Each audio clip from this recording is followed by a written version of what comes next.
성령 하나님이 2000년 전 오순절 다락방에 임하신 것처럼 오늘 이 자리에 임재하여 주시기를 바랍니다.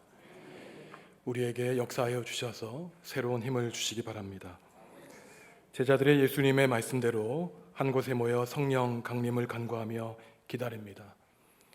마가의 다락방에서 120명의 신도들이 모여서 기도할 때에 성령 하나님이 불꽃 같은 바람으로 강림하는 것을 체험하게 됩니다.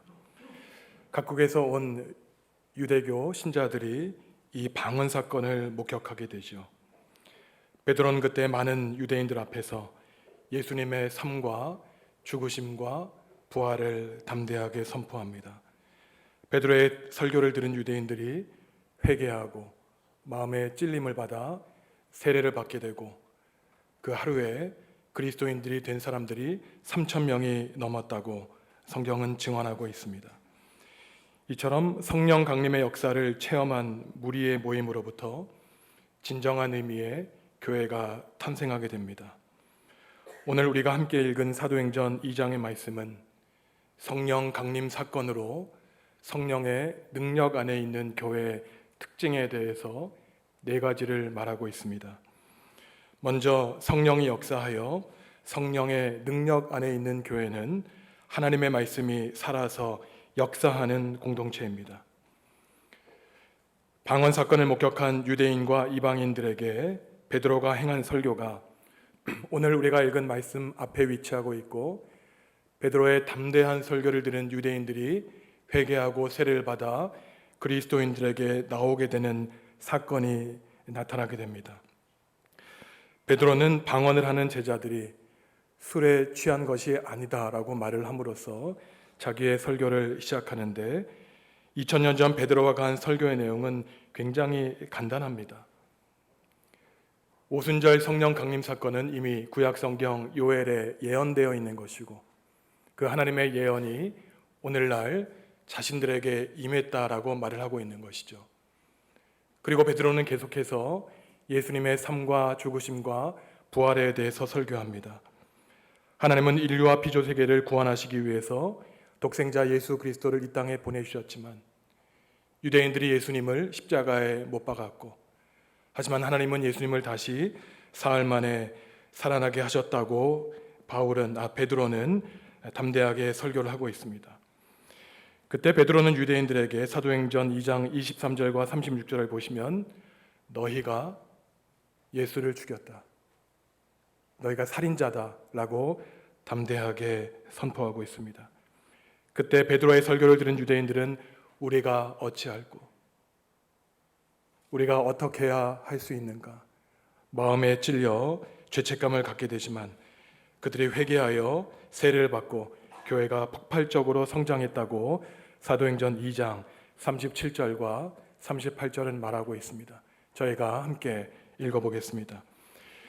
그들이 이 말을 듣고 마음에 찔려 베드로와 다른 사도들에게 물어 이르되 형제들아 우리가 어찌할꼬 하거늘 베드로가 이르되 너희가 회개하여 각각 예수 그리스도의 이름으로 세례를 받고 죄 사함을 받으라. 그리하면 성령의 선물을 받으리니 그 말을 받은 사람들은 세례를 받음에 이날의 신도의 수가 3,000이나 더하더라. 여기서 성령의 선물을 받으리니라고 번역되어 있는데 이것은 성령을 선물로 받으리라 라고 번역할 수 있습니다. 당시 베드로는 아주 소수 기독교 공동체의 지도자에 불과했습니다. 대다수는 유대인들, 유대교도들이었죠. 어떻게 이러한 작은 기독교 공동체의 지도자인 베드로가 유대인들을 향해서 너희들이 예수를 죽였다라고 담대하게 선포할 수 있었겠습니까? 그것은 바로 베드로가 하나님의 말씀 성령에 사로잡혔기 때문입니다. 자신의 능력으로 선포한 것이 아니라 하나님의 능력을 의지하여 선포했죠. 그러자 하나님의 말씀이 역사하십니다. 베드로의 설교를 들은 유대인 회중은 마음이 찔려 우리가 앞으로 어떻게 살아야 될까 하고 반응합니다. 죄를 씻고 새 사람으로 태어나기로 결심합니다. 회개하고 세례를 받게 되죠. 하나님의 은총으로 새 사람이 됩니다. 회개라고 하는 것은 대단한 정신적인 현상을 얘기하는 것이 아니라 하나님께로 돌아오는 것을 말합니다. 내가 본래 지음받은 아름다운 하나님의 형상, 내 자신에게로 돌아오는 것을 말하죠. 죄로부터 돌이켜 하나님께로 돌아가는 것을 말합니다. 저도 조금 전에 침묵으로 기도하면서 회개를 했습니다. 혹시 제 마음속에 사람을 미워했던 마음이 있다면, 혹시 제 마음속에 세상에 대한, 하나님에 대한 감사가 없다면, 그러면서 드는 생각이 언제가 돼야 떳떳하게 강단에 올라올 수 있을까?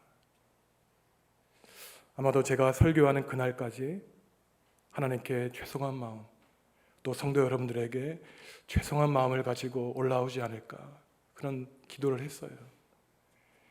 회개라는 것은 대단한 것이 아닙니다. 하나님과 사람들에게 미안한 마음을 갖고 그렇게 살지 않겠다고 다짐하는 것이죠. 부족하지만 성도 여러분들을 위해서 기도하겠습니다. 부족하지만 늘 겸손한 마음으로 여러분들을 생각하면서 기도하는 목회자가 되기를 간구합니다. 이처럼 말씀을 받아들여 회개하는 공동체는 하나님의 말씀에 찔림을 받게 되죠. 너희가 예수를 죽였다 에서 끝나는 것이 아니라 예수를 죽인 사람은 바로 나다. 내 죄가 예수님을 십자가에 못 박았다라고 고백하게 됩니다. 예수님은 2000년 전에 십자가에 달려 돌아가신 것만이 아닙니다.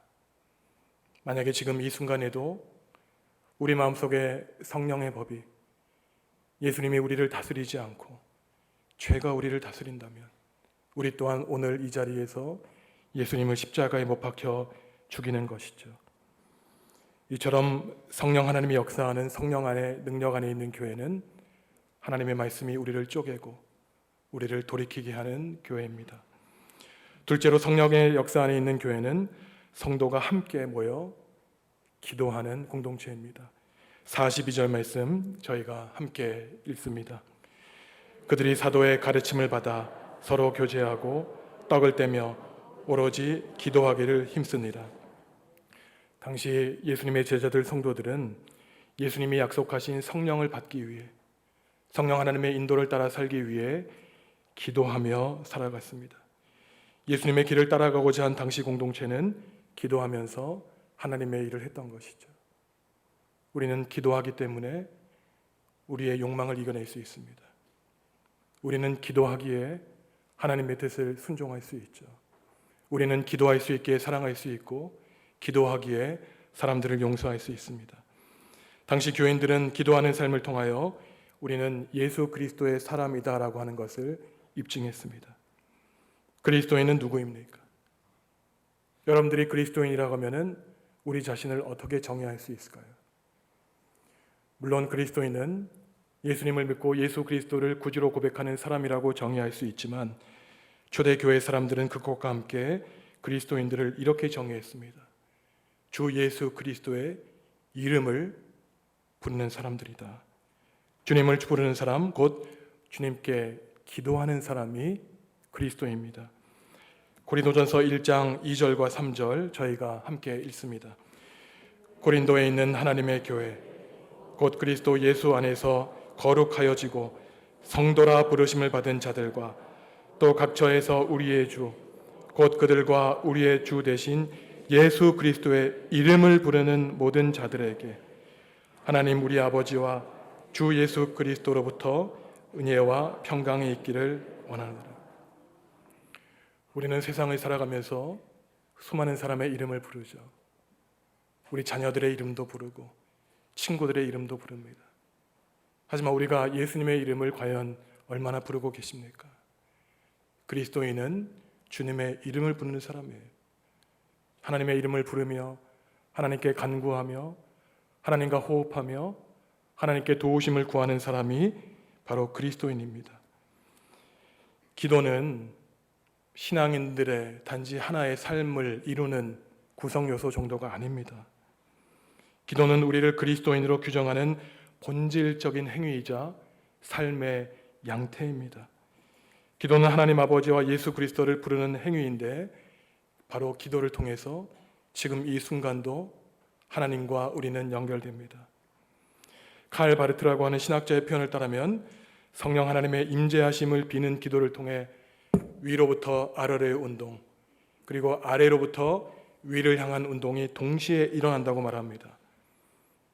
기도를 통해 놀라운 역사가 일어나는데, 우리가 기도할 때 하나님으로 하여금 낮은 땅에 있는 우리를 향하도록 하는 것이에요. 그리고 기도를 통하여 낮고 천한 이 자리에 있는 우리로 하여금 하나님을 향하게 하는 것이 바로 이 기도라는 것입니다. 기도는 우리와 하나님을 이어줍니다. 성령의 인도하심을 따라 성령의 능력 안에 있는 교회는 세상 사람, 세상의 권력을 향하여 그들을 쫓아가는 사람들이 아니라 하나님 예수 그리스도의 이름을 의지하여 주님께 기도하는 공동체가 성령의 능력 안에 있는 교회입니다. 그렇기 때문에 기도하는 시간이 거룩한 시간이요, 그 어디가 됐든지 기도하는 장소가 하나님이 함께 하시는 지성소인 것입니다. 말씀이 역사하고 기도로 하나님과 교통하는 것이 성령 공동체라면, 셋째로 성령 공동체는, 성령이 역사하는 교회는 삶을 함께 나눕니다. 성령의 역사에 따라 새로운 삶을 시작한 성도들은 자신들의 구체적인 물질과 또한 재산을 함께 나눕니다. 44절과 45절 말씀 함께 읽습니다.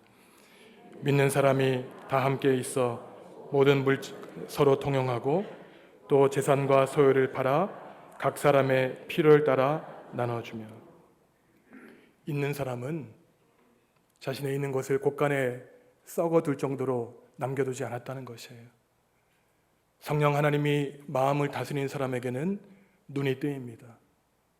내 주변에 나를 필요로 하고 있는 사람, 나를 의지하고 있는 사람이 있다는 사실을 하나님이 우리에게 보여주시죠. 그래서 있는 사람은 자기의 것을 내주게 되어 가난한 사람들, 연약한 사람들이 삶을 지탱할 수 있도록 도와줬던 공동체가 성령이 역사하는 공동체였다고 성경은 말하고 있습니다. 이것은 공산주의 국가처럼 권력 있는 국가가 있는 사람들의 물건을 빼앗아서 가난한 사람들에게 나누어 준 것이 아닙니다. 행동 강령으로 너희 이렇게 해라 명령한 것이 아니었어요.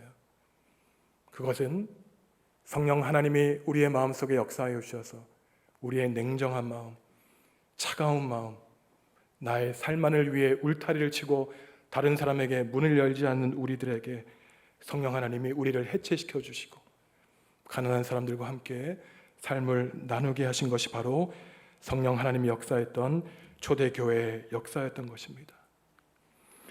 성령 하나님이 우리 마음속에 내주하게 되자 영적이고 신앙적인 삶이 구체적으로 나눔의 삶을 통해 하나님의 사랑을 증거하게 된 것이었죠.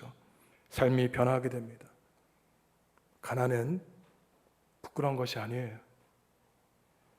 성경 전체를 보면 하나님은 오히려 가난한 사람들을 향해 마음이 가난하고 몸이 가난한 사람들을 사랑하시고 그들이 건강하게 부유해지기를 하나님은 원하셨던 것입니다. 높은 자를 낮추시고 낮은 자를 높이시는 것이 하나님의 사랑과 은총인 것이죠. 가난한 사람이나 부한 사람이나 하나님 앞에서는 모두가 가난한 사람입니다. 아무리 내가 부해도 하나님의 돌보심과 하나님의 눈길이 필요하기 때문이죠. 그래서 가진 사람은 자신의 것을 내어 가난한 사람들이 떳떳하게 부끄럽지 않게 사용하도록 내어주었습니다. 이처럼 아름다운 공동체가 성령 하나님이 역사하는 공동체인 것이죠. 마지막으로 성령 공동체는 떡을 함께 떼는 공동체입니다. 저희가 46절 말씀 같이 읽겠습니다. 날마다 마음을 같이하여 성전에 모이기를 힘쓰고 집에서 떡을 떼며 기쁨과 순전한 마음으로 음식을 먹고. 여기서 떡을 뗀다는 것은 일상생활에서 밥을 먹는다는 것도 뜻하지만 더 나아가 성찬식을 하는 것을 뜻합니다. 우리는 주님의 피를 마시고 주님의 살을 먹음으로써 수직적으로는 우리의 생명이 하나님께로부터 왔다는 것을 고백합니다. 수평적으로는 지금 여러분 성도 여러분들 옆에 있는 내 교우들이 형제요 자매라는 것을 고백하는 것이죠. 같은 떡과 음료를 마심으로써 우리는 한 곳 하나님으로부터 와서 한 곳 하나님께로 같이 돌아갈 자들이라는 것을 고백하는 공동체가 성령의 능력 안에 있는 교회입니다. 하나님을 제외하고는 내 위에 사람 없고 내 아래에 사람이 없다는 것을 고백하는 공동체가 성령의 능력 안에 있는 공동체예요. 그래서 신앙이 좋은 사람, 성령이 내주하는 사람은 가난하고 병들고 배우지 못한 사람을 무시하는 것이 아니라 그가 본래는 하나님의 형상에 따라 귀하게 지음받았다는 것을, 그 형상을 바라보는 사람이 믿음이 훌륭한 사람인 것입니다. 우리가 한 형제요 자매이며 동일한 근원을 가지고 있는 사람이라는 연대감을 공동식사를 통해서 표현하죠. 그래서 지금 같은 시간 같은 공간에 함께 앉아있는 우리는 생각과 생김새와 출신이 달라도 결국은 하나님의 아들이요 딸이요 형제 자매 하나됨의 의식을 가진 공동체가 바로 성령의 역사 안에 있는 공동체입니다. 성령 강림 사건을 통해 탄생한 공동체는 말씀이 살아 역사하고 함께 기도하고 삶을 함께 나누며 성찬을 통하여 서로가 같은 뿌리를 가진 형제 자매임을 고백합니다. 이처럼 아름다운 공동체는 어떠한 결과를 낳겠습니까? 저희가 47절 말씀 같이 읽겠습니다. 하나님을 찬미하며 또 온 백성에게 칭송을 받으니 주께서 구원받는 사람을 날마다 더하게 하시니라. 성령이 역사하는 교회는 사람을 높이지 않습니다. 성령의 주인 되신 교회는 하나님만을 찬미하고 또한 그렇기 때문에 백성에게 만민에게 칭송을 받게 되죠. 기도와 말씀을 통해 하나님의 은혜를 받아 회개한 공동체, 사랑으로 자신의 삶을 내어주는 공동체는 자신들이 받은 복과 은혜를 간직하고 머무르는 것이 아니라 나누어 줍니다. 나눔과 백품이 풍성해져서 더 성장하게 되죠. 하나님의 복과 은혜를 받은 공동체에서 하나님의 복과 은혜를 나누어주고 베풀어주는 공동체로 자라게 됩니다. 성숙하게 되죠. 내적으로 부유하게 된 공동체는 온 사람들과 함께 그 부유함을 나누게 되는 온전하고 관용이 있고 사랑이 풍성한 공동체로 외부로 폭발해 나가게 됩니다. 그래서 수많은 사람들이 교회를 보고 저 교회는 참 잘 되는 교회야, 복된 교회야 칭송하며 우리 교회 공동체가 되기로 사람들은 마음을 먹게 됩니다. 그래서 주님은 이러한 공동체를 통하여 구원받는 사람이 날마다 더하게 만들어 주시죠.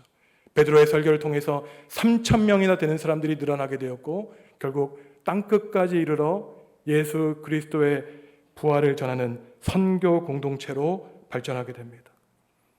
교회는 건물이 아닙니다. 웅장한 교회 건축물이 교회가 아니에요.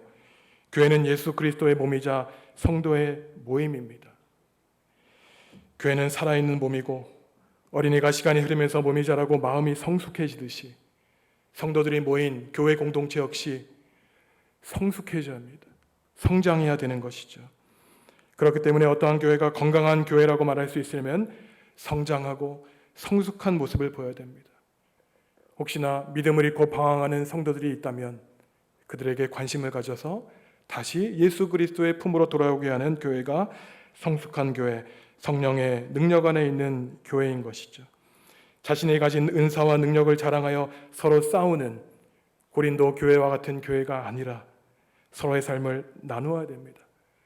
그런 의미에서 참된 방언을 해야 되죠. 방언이라고 하는 것은 일상 사람들이 이해하지 못하는 신령한 언어가 아니라고 말씀드렸습니다. 방언이라고 하는 것은 하나의 언어로 나쁜 뜻을 품어 바벨탑을 쌓아 하나님과 같이 되려고 하는 그 욕망을 버려서 사람들을 이간시키고 분열시키는 미움의 언어를 버리고 하나님만을 찬미하며 사람을 격려하고 사랑하는 성숙한 언어, 사랑의 언어를 배우는 것이 방언의 언어를 배우는 것이라고 말씀을 드렸습니다. 이러한 사랑한 언어를 배우기 때문에 우리는 서로 달랐던 구성원들을 이해하고 품으며 베풀고 하나 되게 하는 공동체를 만드는 언어의 기도가 바로 방언의 언어인 것이죠. 그래서 우리가 한 사람 한 사람을 대할 때 하나님께 기도하듯이 그 사람에게 말할 수 있다면, 우리의 기도의 말이 우리의 일상의 언어가 된다면 그것이 바로 거룩한 방언을 우리는 일상에서 하게 되는 것입니다. 성도 여러분, 당시 성령의 능력 안에 있던 교회는 기도와 말씀을 통해 회개하고 세례를 받아 하나의 공동체를 이루었습니다. 회개하는 공동체는 자신의 과거와 과감하게 단절합니다. 자신의 과거와 죄를 끊어버립니다. 내 과거가 내 이력에 얼마나 부끄러운 이력이 있었든 상관하지 않습니다. 왜냐하면 하나님 앞에 우리의 죄를 자백했고 세례로 말미암아 우리는 새로운 사람이 되었기 때문이죠. 그래서 우리 교회는 분명한 목적과 분명한 지향점이 있어야 됩니다. 우리 교회의 목적은 오직 예수 그리스도의 십자가의 복음, 이 세상에 하나님의 은총과 복을 베풀어 주는 교회가 되는 것이 우리 교회의 목적이 되어야 되고, 그러한 분명한 목표와 지향점을 한 마음으로 품어야 우리는 하나님의 계획과 비전을 품고 이루는 교회가 될 수 있는 것이죠. 우리 교회는 과연 어떠한 꿈을 가지고 있습니까? 혹시 거대한 꿈도 갖지 않고 그저 소소한 일에 지치고 싸우고 불필요한 것에 우리의 에너지를 낭비하고 있는 것은 아닙니까? 성도 여러분, 기도로 우리의 힘을 합칩시다. 기도함으로 하나님이 이 땅에 우리에게 맡겨주신 소명을 잘 감당하여 하나님의 능력이 함께하고 사람들에게 칭송받는 교회가 되기를 원합니다. 2000년 전 초대교회 역사하셔서 지금까지 큰 역사를 일구어 주시는 성령 하나님께서 지금 2020년 오순절 두 번째 주일을 보내는 우리들에게 임재해 주시기를 원합니다. 성도 여러분들의 각자의 삶과 여러분들의 가정과 여러분들의 일터에 성령 하나님이 늘 동행하여 주시기를 원합니다. 여러분들의 삶을 다스려 주시고 여러분들을 크신 하나님의 사랑의 날개 아래 품어 주시기를 바랍니다. 그러한 성도들이 모인 우리 교회는 하나님의 말씀을 사모합니다. 세상과 이웃을 향해 기도하는 교회입니다. 성령으로 하나 되어 서로 사랑하고 섬기는 교회입니다.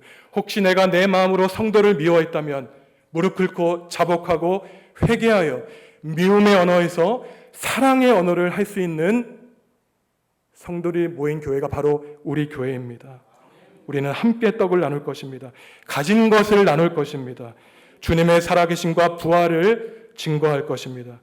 그래서 정읍중앙교회는 오직 하나님만을 찬미하고 사람들에게 칭송받아 온 땅끝까지 예수 그리스도의 부활을 증거하는 교회가 되기로 저와 여러분은 이 시간 하나님 앞에 다짐합니다.